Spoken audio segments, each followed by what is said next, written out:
बचाओ।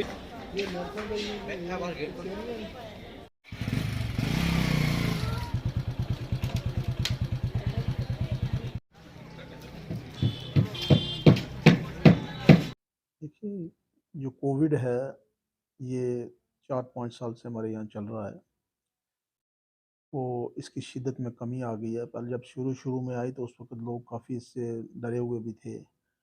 फिर वक़्त के साथ जब अरेंजमेंट हुआ, चीज़ का बीमारी का क्लियर हुआ, फैसिलिटीज़ हो गई, तो इसमें बीमारी में भी शिद्दत कम आती गई। तो इस बार भी यो अमूमन ये सर्दियों का जब मौसम आता है तो इसमें हमारा कॉमन फ्लू जो है, वो भी अमूमन आम हो जाता है। उसके साथ-साथ कोविड के पॉज़िटिव केसेस भी आना शुरू हो गए। सबसे पहले तो ये सॉदर्न स्टेट्स जो हैं वहाँ से स्टार्ट हुआ। तो अब इसके हर जगह पे, हर स्टेट में केसेस जो हैं पॉज़िटिव निकल रहे हैं। तो उस ज़िम्न में हमारे जो ministry of health and family welfare है, उन्होंने डायरेक्टरी जारी की थी, जिसमें हमारी यूटी के एडमिनिस्ट्रेटिव सेक्रेटरी अपना भूपिंदर सर ने भी हमारे इंस्ट्रक्शन दे दी अपनी मीटिंग करके कि जितने भी हॉस्पिटल्स और हेल्थ फैसिलिटीज़ हैं, उन सब में आप जो है इसकी एहतियाती तदाबीर स्टार्ट कर लें।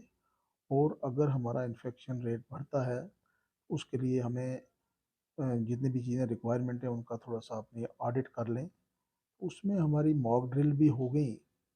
हमने यहाँ डिस्ट्रिक्ट हॉस्पिटल पुंछ में भी मॉक ड्रिल वगैरह भी कर, और स्टाफ को भी डिस्ट्रिक्ट पूरे में इंस्ट्रक्शन दे दी कि जो चीज़ें ज़रूरत हैं इसकी वो तैयार कर लें। उसमें ज़्यादा जो है इम्पोर्टेंट रहता है ऑक्सीजन सप्लाई का। मेडिसिन ऑक्सीजन जो है वो बहुत इम्पोर्टेंट होती है। तो हमने जो हमारे यहाँ पर ऑक्सीजन प्लांट्स हैं उनको भी चेक कर लिया। उसके बाद बाकी जो रिक्वायरमेंट ऑक्सीजन की वो देख ली। प्लस जितनी भी हमारी लॉजिस्टिक्स जो इसके लिए ज़रूरत थी उनका ऑर्डर कर दिया। उसके अलावा हमने जो इम्पोर्टेंट इसमें होता है आईसी, वो आज मैं आपके इस मीडिया के थ्रू पब्लिक को आईसी भी देना चाहूँगा कि ज़्यादा पैनिक होने की ज़रूरत नहीं है। ठीक है, केसेस पॉजिटिव आ रहे हैं, लेकिन अभी केस जो है हमारे यहाँ पर जो हमने टेस्ट स्टार्ट किया है पिछले 3-4 दिन से, अभी पॉजिटिव केस हमारे पास कोई नहीं आया। अभी भी डायरेक्टरी यही है कि अपनी तैयारी कर लें, लेकिन इतना सीरियसनेस नहीं है इस डिजीज़ में।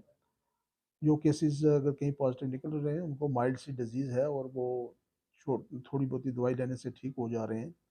उसमें हमने अपने आप को डिस्ट्रिक्ट अस्पताल की मैं बात करूँ तो मुतहर्रिक करके हमने सारा ऑडिट करने के बाद, इसको कहते हैं इन्फ्लुएंजा लाइक इलनेस, आईएलआई कहते हैं। जो केसेस ओपीडी में आते हैं, डॉक्टर्स को इंस्ट्रक्शन है ऑलरेडी स्टाफ पूरे को कि भाई अगर ऐसा कोई केस लगता है तो उसको टेस्टिंग के लिए भेज दें।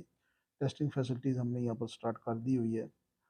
उसके बाद अगर कोई पेशेंट एडमिट होता है चेस्ट इन्फेक्शन करके सीवियरली, उसको भी वार्ड में भी कहा कि भाई इमीडिएटली पहले उसको टेस्ट करवाएं, उसके बाद उसको अंदर एडमिट करें। तो एडमिट करने के बाद भी देख लें कि ऐसा ना हो कि पॉजिटिव केस हो जिसमें ये बीमारी जो है ज़्यादा शिद्दत इख्तियार कर जाए। टेस्टिंग भी हमारी फैसिलिटी अवेलेबल है। जो रिक्वायर्ड मेडिसिन हमें इसके लिए चाहिए वो भी हमारे पास अवेलेबल है, और उसके अलावा जो लॉजिस्टिक्स हैं वो भी हमारे पास अवेलेबल हैं। पब्लिक के लिए यही है कि एक तो पैनिक, दूसरा जो कोविड से बचने की तदबीर हैं वो सारी कोशिश करें कि इसको इस्तेमाल करें। जैसे कि आइसोलेशन, और किसी को कॉमन कोल्ड इन्फेक्शन वगैरह होता है तो वो 3-4 दिन तक अपने आप को आइसोलेट रखे, भीड़ भाड़ वाली जगह में ना जाए, फैमिली मेम्बर को भी बचाए और बाकी जनरल पब्लिक को भी बचाए। उसके अलावा अगर जो भी है, लोग भी कोशिश करें कि मास्क ज़्यादा यूज़ करें जब भीड़ भाड़ वाली जगह में जाते हैं, ताकि अगर किसी को इन्फेक्शन है भी है तो उससे बचा जा सके।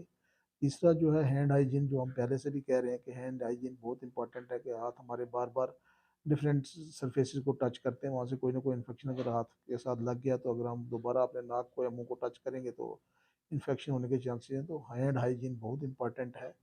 तो ये 4-5 चीज़ें जो कोविड की तदबीर में पहले भी थी, आज भी हैं, और इनको फ्यूचर में भी करना चाहिए। बल्कि कोविड नहीं, कोई भी चेस्ट इन्फेक्शन है तो उसमें इन चीज़ों की ज़रूरत होती है। इसको लोग अपनाएं और इसको अपनाएं ताकि हमारे अगर डिजीज़ आए भी तो इसमें इन्फेक्शन स्प्रेड जो है वो बहुत कम हो, और लोग जो सेफ रह सकें।